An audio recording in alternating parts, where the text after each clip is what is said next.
A family wants to donate a recent crime victim's organs, but the district attorney, medical examiner, and a judge say no. Only News 3 has the story. A first-of-its-kind case in the state is raising questions about balancing organ donation with the criminal investigation. Good evening, I'm Michelle Lee. And I'm Eric Franke. It involves the family in a high-profile alleged child abuse case out of Sun Prairie. Only News 3's Jessica Arp has the details.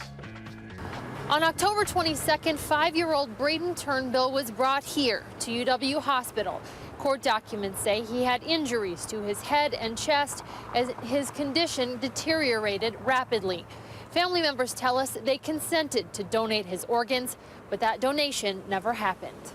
Assistant District Attorney Tom Fallon confirms to News 3 that's because his office filed for a restraining order against the organ procurement team.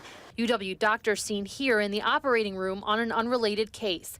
The ADA and medical examiner's office tell us that harvesting Turnbill's organs may have been destroying evidence and could have prevented them from determining the cause and manner of death. Judge Peter Anderson blocked the donation the morning of October 24th. We can't tell you exactly why because court documents are sealed.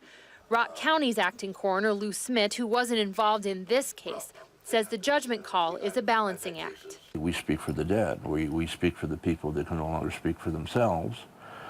And sometimes that value is better spent in the courtroom, and sometimes it's better spent providing that needed tissue, to help some other person. Smith calls blocking donation rare and says most often a deal is struck to donate some organs rather than none. So that would be bone or tendon, skin, things of that nature. Things that would not necessarily have any evidentiary value that would prohibit or inhibit a criminal prosecution. But in Turnbill's case, nothing was allowed. An autopsy done the next day found he died of homicide by blunt force trauma to the head.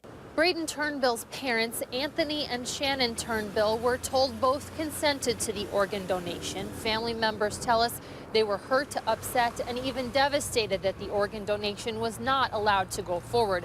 Father Anthony Turnbill even told me he felt UW doctors did everything they could to try to make it happen, and he'd like to know more about why it did not. At UW Hospital, Jessica Arp, WISC News 3. Officials from UW Hospital declined comment on the case, citing health privacy laws. The suspect in the case, 24-year-old Dakota Black, will be in court this week for a preliminary hearing where we could learn more about how Brayden Turnbill died.